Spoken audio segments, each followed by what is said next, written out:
ஹரே கிருஷ்ணா. இப்பெல்லாம் கிருஷ்ணர் அவதாரம் எடுக்கிறாரோ கூடவே யார் வருவா? பலராமர். அதே மாதிரி ராமாவதாரத்தும் போது ராமரோட கூட லக்ஷ்மணர். ஸோ பகவானோட இணை பிரியாத இருக்கிற ஒரு சகா யார் அப்படின்னா அது அனந்த சேஷதா, அதாவது ஆதிசேஷன். பகவானுடைய படுக்கையா அவர் எப்போது பகவானை விட்டு பிரியாம இருக்கார்.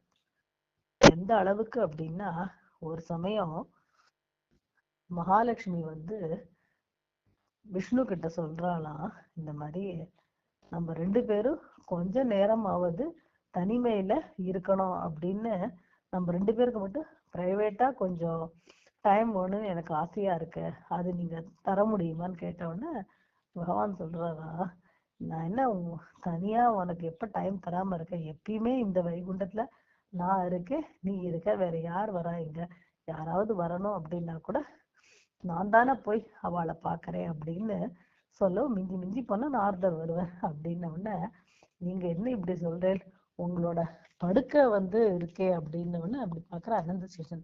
ஒரு கண்ணு இல்ல, அவருடைய 1000 தலையில தலையுள்ள நாகம் தானே ஆதிசேஷன். சோ 1000 தலையில இருக்கிற 1000 கண்ணால மொத்த நேரமும் உங்களையே வெச்ச கண்ணை வாங்காம பார்த்துட்டு இருக்க.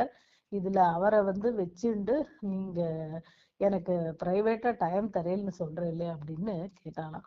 அப்பதான் பகவான் சொல்றதா, சரி நான் ராமாவதாரம் எடுக்கும்போது உனக்கு நான் தனியா டைம் தரேன்னாரா, ஆனா அப்படியும் காட்டுல கூட லக்ஷ்மணர் வந்துடுறார். சோ அந்த மாதிரி அவ்வளோ இணை பிரியாம பகவானோடையே இருக்கிற ஒரு ஒரு டிவோட்டி, ஒரு பகவானுடைய ஒரு சுத்தமான நித்திய சூரி அவர். இப்ப என்ன ஆச்சு அப்படின்னா, நம்ம கிருஷ்ணர் கலியுகத்துல பகவான் ஸ்ரீ சைத்தன்யரா வர்றார் இல்லையா, அப்போ ஒரு அற்புதமான ஒரு லீலை பண்ற. இது குழந்தை சைத்தன்ய மகாபிரபுவோட லீலை. சின்ன வயசுல, அதாவது சைத்தன்ய மகாபிரபு சந்நியாசம் வாங்கிட்டு போறார். வாங்கிறதுக்கு அப்புறம் தான் அவருக்கு கிருஷ்ண சைத்தன்யர் அப்படிங்கிற பேர். அதுக்கு முன்னாடி அவருக்கு பேர் நிமாய். நிமாய் பண்டித்னு அவர் வளர்ந்து வரும்போது, அவர் பெரிய ஒரு பண்டிதரா வரும்போது நிமாய் பண்டிதர் அப்படின்னா, அதுக்கு முன்னாடி அவருக்கு நிமாய்னு பேரு. ஸோ இந்த நிமாய் குழந்தை என்ன பண்ணிட்டு, ஒரு நாளைக்கு அவ வீட்டுல அந்த ஆங்கன், அதாவது அந்த வீட்டு முற்றத்துல தவழ்ந்து விளையாடிட்டு இருக்கார். அப்படி பகவான் விளையாடிட்டு இருக்கும்போது சைத்தன்யருக்கு, நிமாயோட அம்மா பேரு சச்சி மாதா, அப்பா பேரு ஜெகநாத் மிஸ்ரா. அவ சச்சி மாதாவும் சில மற்ற பெண்கள்லாம் அங்கதான் இருக்கா. அப்போ இவர் விளையாடிட்டே இருக்கும்போது தவழ்ந்துட்டே போற, பார்த்தா அங்க ஒரு பக்கத்துல ஒரு பாம்பு ஓடுறது. உடனே இவர் என்ன பண்ற, பகவான் அவருக்கு அனந்த சேஷு அதான் இப்படி வந்திருக்காருன்னு நினைச்சிட்டு அவர் என்ன பண்றாரு, அப்படியே தவழ்ந்து போய் அந்த பாம்பை கையால பிடிச்சிடுறாரு. பிடிச்சிட்டு அந்த பாம்பு பகவானை சுத்தின்னு விடுறது. நிமாய சுத்தின்றவன ரொம்ப அழகா அந்த பாம்பு மேல ஹாயா படுத்துன்னு விடுற. படுத்துட்டு காலை மேல போட்டுட்டு குழந்தை ஏதோ ஒரு நல்ல குஷன் சோஃபால கம்ஃபர்டபுளா படுத்துட்டா எப்படி இருக்கும் அந்த மாதிரி குழந்தை படுத்துட்டு இருக்கு. துளி கூட பயமே இல்லாம அந்த பாம்புடைய அந்த வாழை கைய பிடிச்சிட்டு ரொம்ப இருக்கிறதுலே ரொம்ப என்ஜாயிங் மொமெண்ட் மாதிரி ரொம்ப சந்தோஷமா இருக்கார் நிமாய். அப்போ கொஞ்ச நேரம் கழிச்சு திடீர்னு இந்த லேடிஸ் எல்லாம் பார்த்துடுறா. பார்த்த உடனே எல்லாரும் சச்சிமாதா சொல்ல, சச்சிமாதா சச்சிமாதா ஏதோ ஒரு பாம்பு குழந்தைய சுத்தின்னு விடுத்த, என்ன ஆச்சு தெரியலையே அப்படின்னு பாக்குறா. எல்லாருக்கும் ஒரே ஆச்சரியம். அதாவது பாம்பை பார்த்தாலே எல்லாருக்கும் பயப்படுவா.